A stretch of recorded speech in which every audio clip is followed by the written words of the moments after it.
Autant la saison 1 était plutôt calme, voilà, il y avait quelques petits trucs qui étaient en train de s'installer, autant la saison 2, oh, il y a plein de trucs qui se passent. Et quand j'ai plein de trucs, c'est plein de trucs. Et c'est vraiment une très bonne saison. Très drôle. Alors bien évidemment, on est donc ici pour reparler de The Office saison 2, série donc, enfin saison qui continue bien évidemment les petites histoires tranquillou bilou qu'on avait dans la première saison, avec quand même quelques changements, notamment sur les relations amoureuses. On sait déjà que Stanley est marié, je pense, qu'il a même une fille. Il y a d'ailleurs un épisode où il y a les enfants qui débarquent et t'as Stanley qui pète un plomb sur Ryan parce qu'il croit qu'il est en train de draguer sa fille qui est genre âgée de 14 ans parce qu'elle est en 4ème.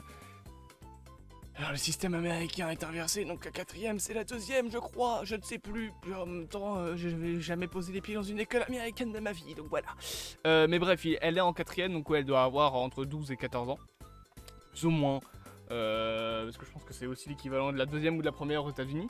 Mais donc elle a 14 ans et si je me souviens bien, c'est Kelly qui balance Ryan, puisque Ryan ne veut pas sortir avec elle. Du coup, pour se venger, elle dit des conneries à Stanley, qui ensuite va péter un plomb sur Ryan en mode si tu touches encore une fois à ma vie, je te pète la gueule.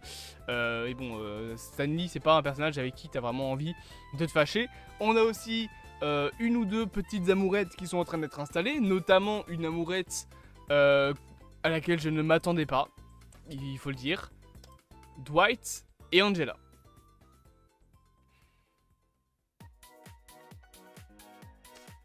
Voilà.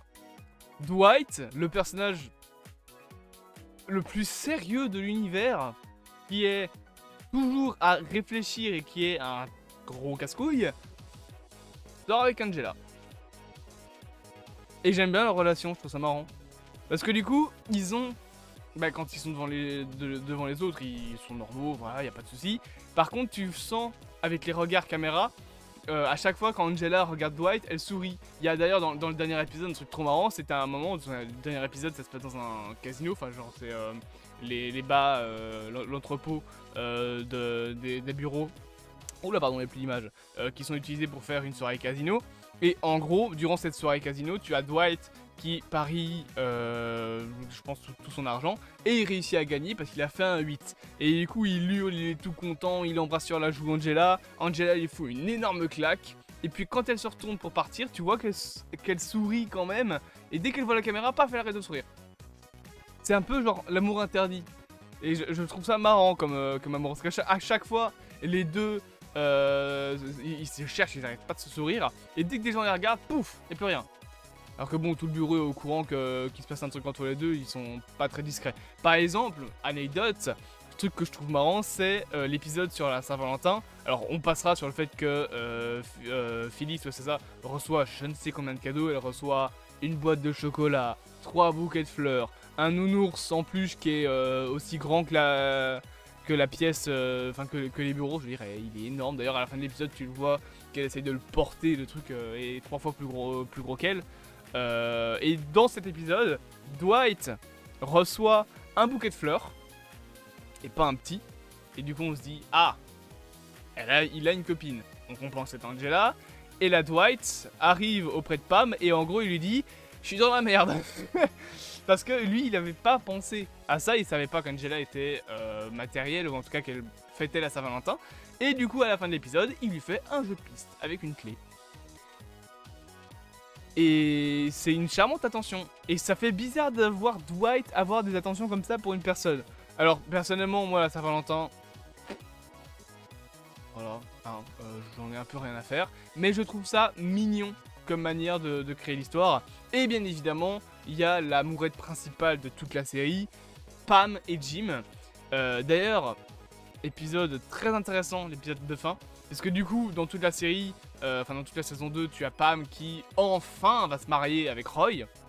Vers l'épisode, dans l'épisode où ils sont sur un bateau, tu as Roy qui demande en mariage Pam, sachant qu'ils étaient fiancés depuis 3 ans.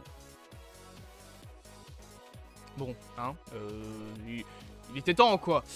Et du coup, donc elle organise son mariage, etc. Et à la fin de l'épisode, t'as Jim qui clairement lui dit, en fait, je suis amoureuse de toi. Sachant qu'elle se marie 3 semaines après. Et la fin de l'épisode, c'est quoi? Les deux qui s'embrassent.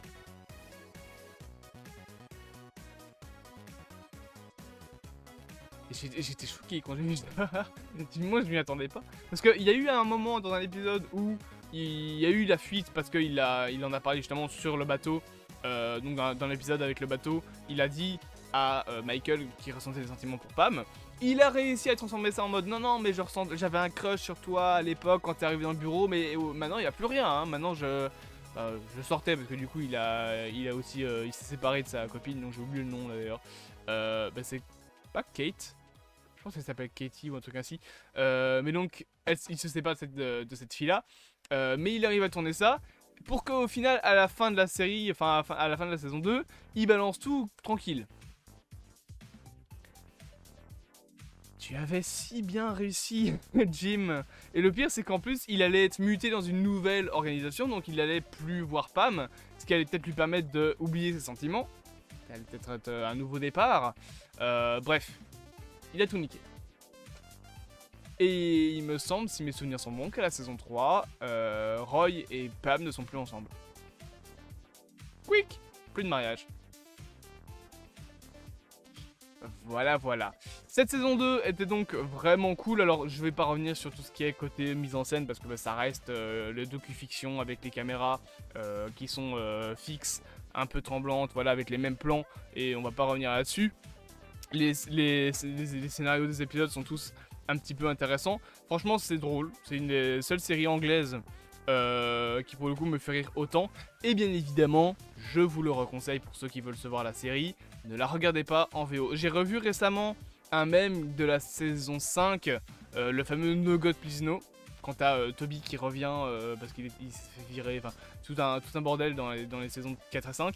Donc Toby revient dans le truc, t'as Michael qui le comprend, et c'est la raison du fameux No God Please No. C'est le fameux mème où t'as Michael qui hurle et tout, enfin, c'est un mème hyper connu de The Office. Ça c'est le contexte, en fait juste Toby est revenu et Michael déteste Toby. J'ai vu la VF.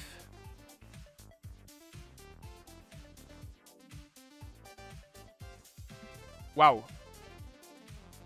C'est dégueulasse. C'est immonde. La VF de The Office est affreuse. Maintenant, pour comprendre, il faut avoir un certain niveau d'anglais. Parce qu'en plus, les sous-titres sur Netflix sont jamais vrais. Genre, moi, ce que je fais, et je fais ça, c'est qu'en fait, je regarde en VO sous-titré anglais.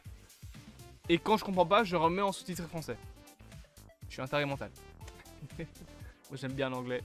Je parle bien anglais, donc ça va, mais... Je vous dis pas, parfois c'est compliqué quand ils utilisent des blagues et du coup je suis obligé de remettre en anglais parce que la blague est pas compréhensible en français et que je suis là genre... Mais pourquoi ne pas traduire littéralement la vanne? C'est pas comme si c'était pas traduisible. Le barrage de la langue, j'ai envie de dire. Bref, j'espère que cette vidéo vous aura plu. Bien évidemment, n'hésitez pas à vous abonner, blablabla. Vous connaissez la chanson, je commence à en avoir marre de le lire. Et de toute façon, vous ne le ferez pas. Ah oui, je le vois, hein. Niveau statistique, je vais pas vous mentir, le mois de juin c'était compliqué. Très compliqué. Mais bon, on s'en fout. Bref, je vous dis à bientôt pour de prochaines aventures. Et j'ai oublié de faire la critique de Ah, je suis Evil Dead. Ça, c'est dommage.